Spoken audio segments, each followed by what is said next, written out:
Okay, so picture this. You are right there in the stands. It's April 6th, 2025, the Rajiv Gandhi International Stadium in Hyderabad.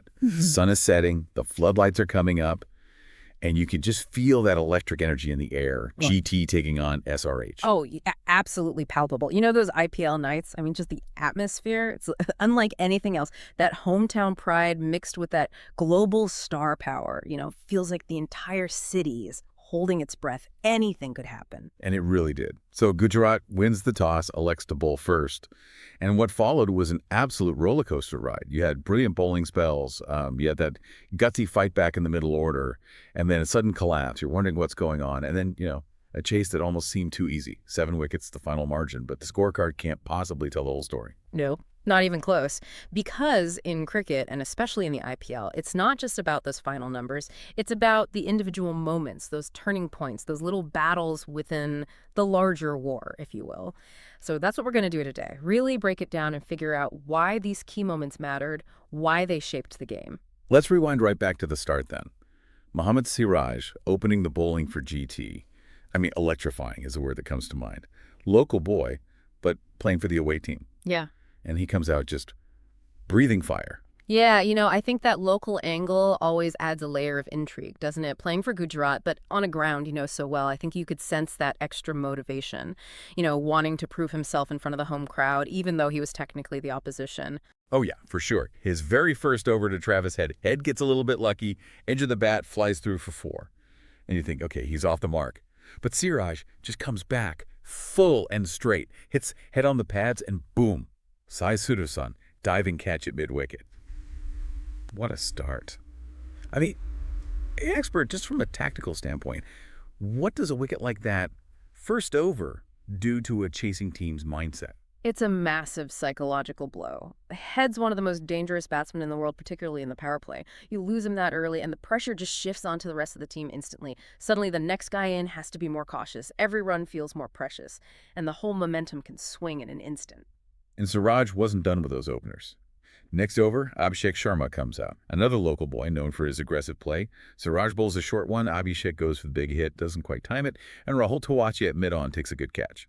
2 down, both openers back in the pavilion, and you could almost feel the energy drain out of the stadium. You could almost hear a pin drop, right? I mean, SRH would have been hoping for a quick start, especially batting first at home. Siraj just shut that down completely, and those 2 wickets in such quick succession, it put them on the back foot straight away. He wasn't done either. Came back later and picked up 2 more crucial wickets. Had Aniket Verma trapped LBW and then cleaned up Simarjeet Singh. His final figures just incredible. 4 for 17, his best ever performance in the IPL. And the impact was clear, right? Holding SRH to just 45 for 2 after the power play. Expert, how much does that kind of dominant power play bowling dictate the rest of a T20 innings? Oh, it sets the tone completely. Look, you're 2 wickets down and haven't even hit 50 in those crucial first 6 overs. It forces the middle order to play catch-up right from the word go. And it means they've got to take more risks with fewer wickets in hand. It's a recipe for disaster if you're not careful. Absolutely. But SRH did show some fight in those middle overs. Nitish Kumar Reddy and Heinrich Klaassen managed to build a bit of a partnership. It was almost like watching an odd couple out there. Nitish, the anchor, 31 off 34, and Klaassen, just that raw power, 27 off 19, including that massive 6 off Rashid Khan. That partnership was vital for SRH. It gave them a bit of breathing space, helped them absorb some of that early pressure that Siraj had built up. Klaassen's intent was really clear, though. Yeah. He wasn't just trying to consolidate. He was looking to take the attack back to Gujarat's main bowlers, especially Rashid. Yeah, and just when it looked like they were building something really substantial, Sai Kishore comes into the attack, changes the game, bowls a flatter one to Klaassen, who tries to sweep but misses completely. Wickets crashing. Such a key breakthrough. Expert at that stage. And then just a couple overs later, he gets Nitish ready too, tries to clear the infield, but ends up giving a catch. What was it about Sai Kishore's bowling that made him so effective at breaking that partnership? It's interesting. I think what makes Sai Kishore so effective is his variation. He doesn't just bowl the same ball over and over again. He changes his pace subtly, uses his angles really well. So maybe for Klaassen, it was a bit quicker than expected, caught him off guard. And for Nitish, perhaps the line was a bit different, tempted him into that big shot. It's a reminder that in T20s, it's not always about raw pace or spin. It's about keeping the batsman guessing. And SRH never really recovered after that. 105 for 5 at the start of the 16th over. All that momentum gone. That's the thing about T20s. 1 minute you're cruising, feeling like you're back in the game. Next minute, a couple of quick wickets and you're right back under the pump. Momentum can shift so fast. Pat Cummins, the SRH skipper, did try to give him a bit of late impetus, 22 not out of just 9 deliveries, including a 4 and a 6 in the final over against Ishant Sharma. Shami also chipped in with a boundary. But they only managed to crawl to 152 for 8. Expert, being realistic, on that Hyderabad pitch, was that ever going to be enough against this strong GT batting lineup? I mean, you always want to give yourself a chance. But realistically, 152 is probably always going to be a bit light on that pitch, especially against a batting lineup like Gujarat's. Cummins' late hitting was valuable, but that early damage from Siraj was really hard to come back from. Oh, and there was also that little scare in the field for Gujarat. Glenn Phillips came on as a substitute, seemed to pick up a bit of a niggle. Thankfully, it wasn't anything serious. But those injuries can be real momentum shifters, even if they're temporary. Absolutely. It's early in the tournament, so you hope it's nothing major. Even a short-term injury can really disrupt your plans, especially for a team like Gujarat who are looking so good. All right, so 153 to win for GT. On paper, it looked fairly straightforward, but SRH came out swinging with the ball. Shami struck early, got Sai Siddharthan caught behind, and then Cummins himself dismissed Joss Butler, caught by Klassen. 2 down for 16 in the 4th over.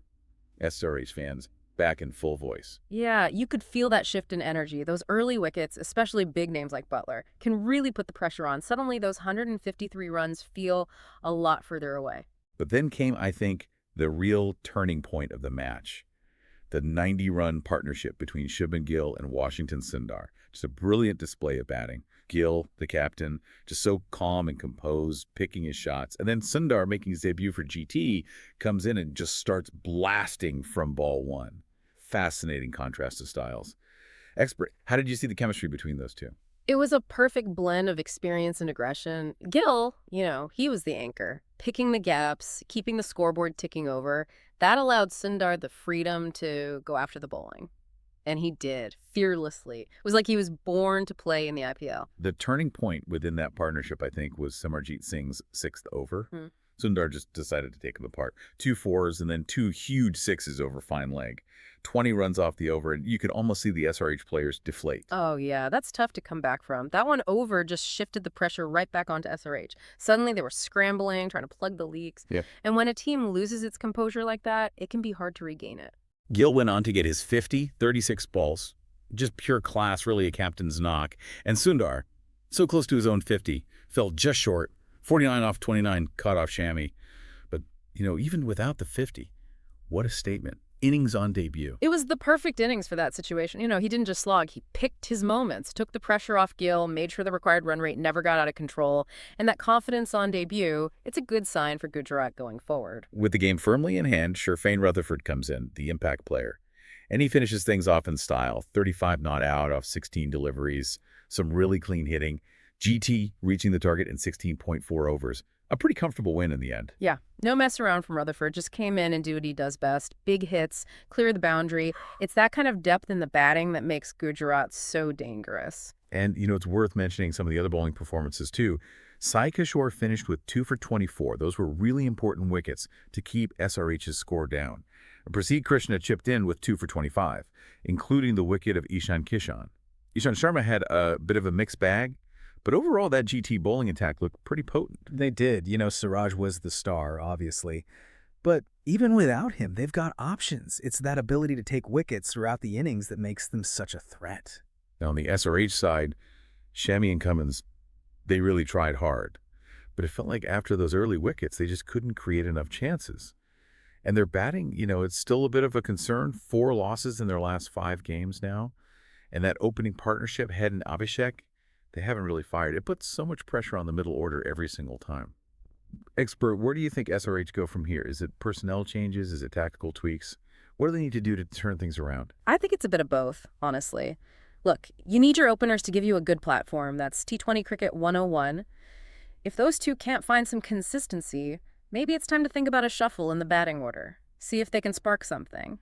And with the bowling, perhaps they need to experiment a bit more with their combinations, try different approaches to see if they can find a way to break through those middle overs. Well, looking at the bigger picture, Gujarat Titans are sitting pretty at the top of the table. 3 wins from 4 games, Gill's leading the way with the bat. Siraj is just on fire with the ball. And Washington Sundar, what an addition to the squad.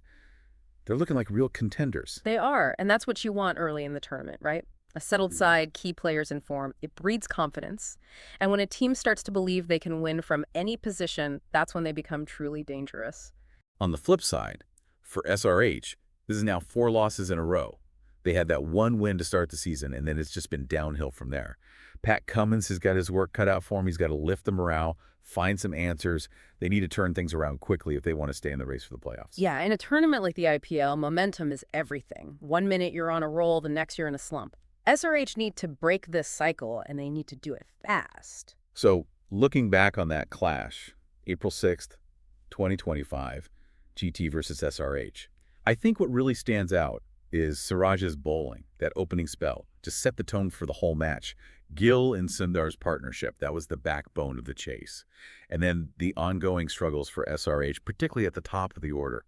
Those are the key takeaways for me. Yeah, it was a match of contrasts, really. You had Gujarat looking so assured and confident, while SRH seemed to be searching for answers. And, it raises some interesting questions about the trajectory of both teams in this tournament. And that leads us to this thought for you. Was Gujarat Titans' dominant win simply a sign of their strength, or does it tell us more about the issues that SRH need to address? It's a question worth pondering as we watch the rest of the tournament unfold. It is. Early days still. But this match gave us a glimpse into what these two teams are capable of. Now it's all about how they build on that. And that's the beauty of the IPL, right? It's unpredictable. Anything can happen. So buckle up and enjoy the ride.